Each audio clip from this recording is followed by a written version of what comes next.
사랑하는 성도 여러분, 오늘 우리는 성령께서 우리에게 주시는 놀라운 은사, 그 중에서도 특히 많은 이들에게 오해와 궁금증을 불러일으키는 방언에 대해 깊이 나누고자 합니다.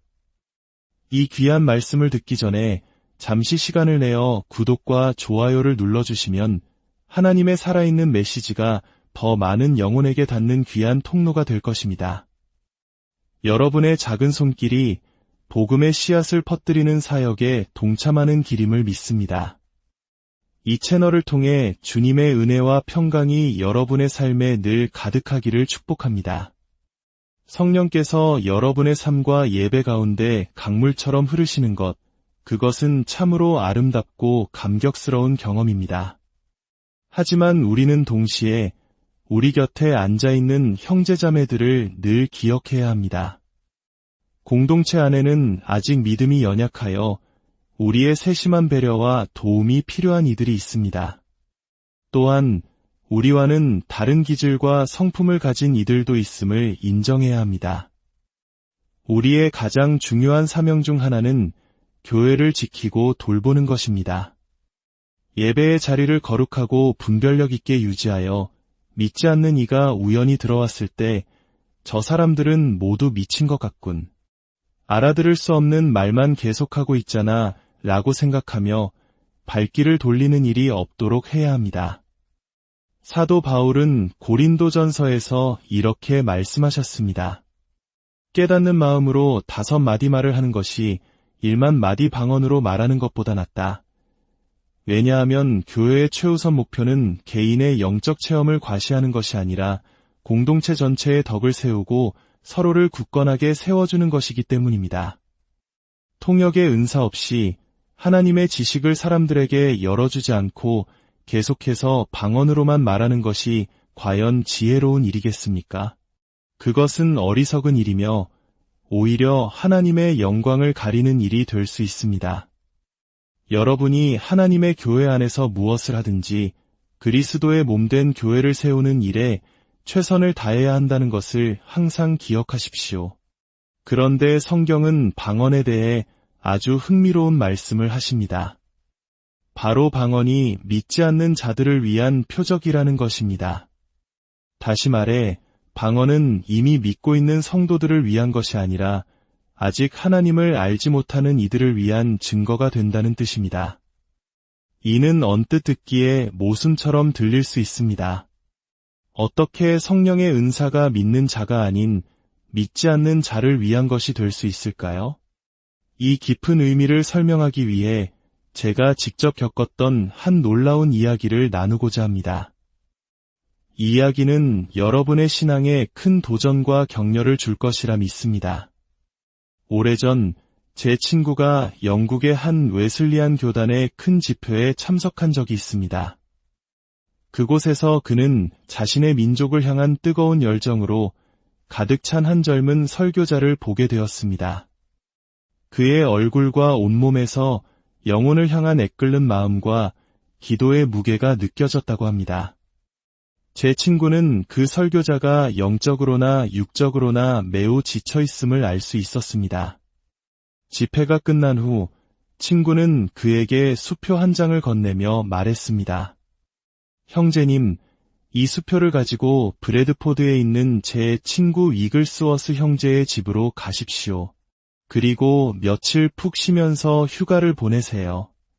제가 보냈다고만 하면 그들이 형제님을 가족처럼 따뜻하게 맞아주고 편히 쉴 수 있도록 모든 것을 돌봐줄 겁니다. 휴식이 절실했던 그 설교자는 감사히 그 제안을 받아들였습니다. 그리고 다음 금요일, 그는 기차를 타고 브래드포드로 향했습니다.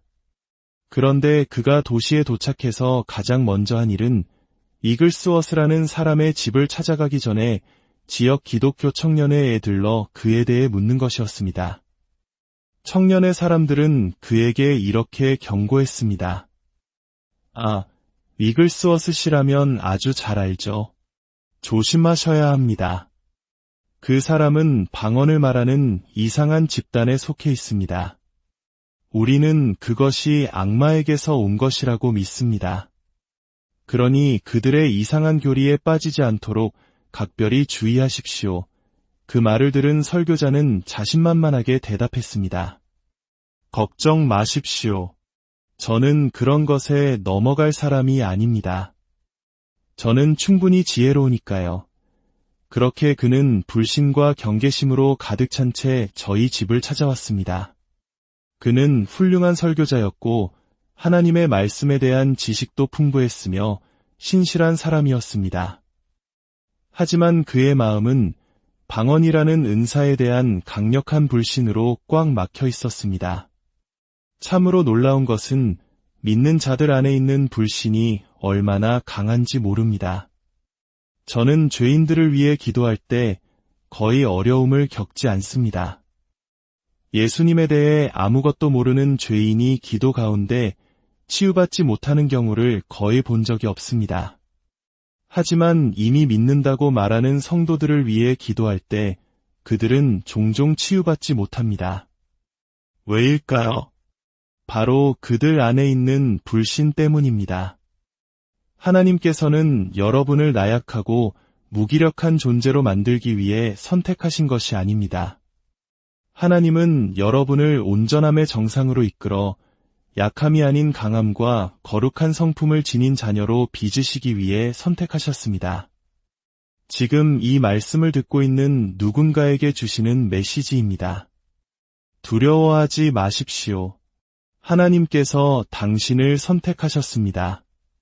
그 설교자가 저희 집에 도착했을 때 집에는 제 아내밖에 없었습니다. 그는 집에 들어선 순간부터 한순간도 쉬지 않고 말을 쏟아냈습니다. 제가 집에 돌아오자 아내가 저를 따로 불러 말했습니다. 여보, 우리 집에 정말 이상한 손님이 와 있어요. 반 시간 동안 단 한 번도 말을 멈추지 않아요. 저렇게 말이 많은 사람은 처음 봐요. 제가 아내에게 말했습니다. 그냥 내버려둬요. 곧 멈추게 될 테니 저녁 식사 시간 내내 그리고 저녁 기도 모임이 시작될 때까지도 그의 말은 멈추지 않았습니다.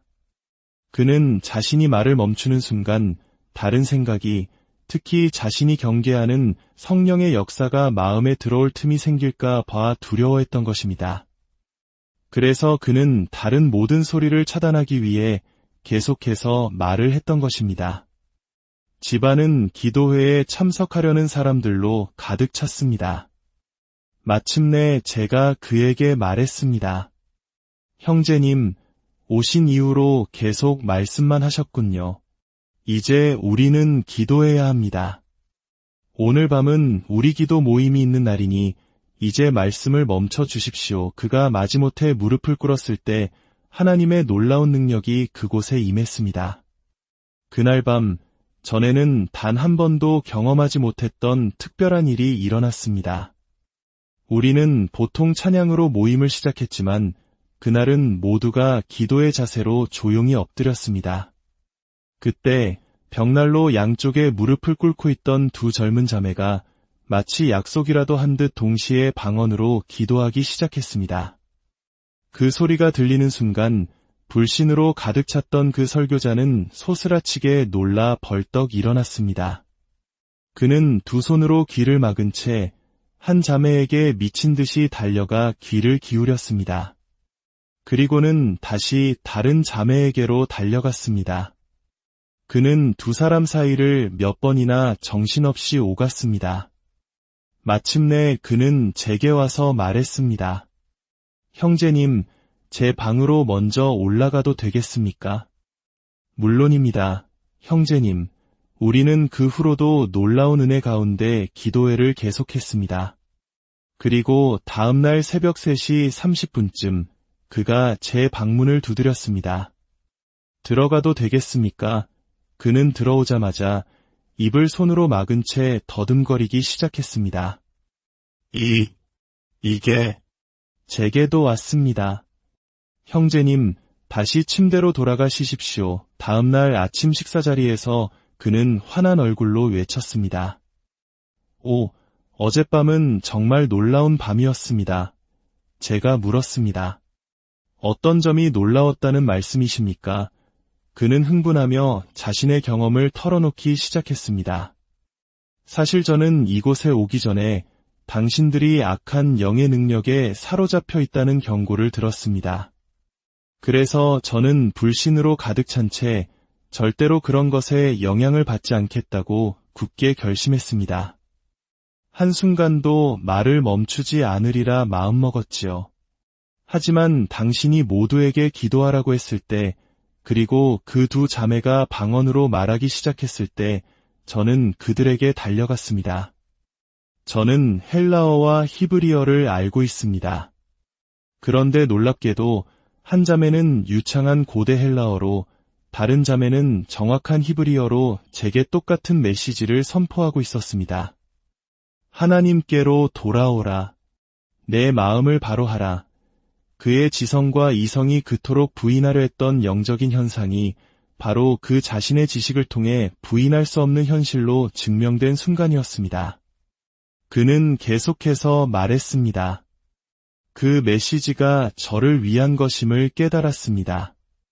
저는 즉시 방으로 올라가 회개했습니다. 제가 하나님의 역사를 얼마나 잘못 해석하고 있었는지 깨달았습니다. 제가 회개할 때 하나님의 능력이 저를 덮었고 저는 저항할 수 없었습니다. 하나님께서는 저를 완전히 성결하게 하셨고 마침내 새벽 3시 30분에 성령께서 제게 임하시어 저 역시 성령이 말하게 하심을 따라 다른 언어들로 말하기 시작했습니다. 그리고 당신의 방문을 두드렸던 것입니다. 사랑하는 여러분, 하나님은 우리가 상상하지 못하는 방법으로 일하십니다. 우리의 가장 큰 장애물은 세상의 핍박이나 어려운 환경이 아니라 바로 우리 마음속에 있는 불신입니다. 우리가 이 불신의 벽을 허물 때 불같은 성령의 세례와 계시, 성령의 은사들과 위로, 그리고 복된 기름 부으심이 우리 가운데 넘쳐 흐를 것입니다. 그리하여 단 한 번의 메마른 예배도 없이 모든 모임이 생명과 능력, 그리고 성령 안에서 누리는 기쁨으로 가득 차게 될 것입니다. 오늘 이 이야기를 통해 큰 은혜를 받은 그 형제는 지금도 온 땅을 다니며 하나님의 살아계심을 증거하는 놀라운 주님의 일꾼으로 살아가고 있습니다. 주님께서 여러분의 마음속에 있는 모든 의심과 불신의 견고한 진을 무너뜨리시고 오직 성령의 능력과 기쁨, 그리고 평강으로 충만하게 채워주시기를 간절히 기도합니다. 여러분의 모든 걸음과 모든 순간에 하나님의 놀라운 축복이 함께 하시기를 소망합니다.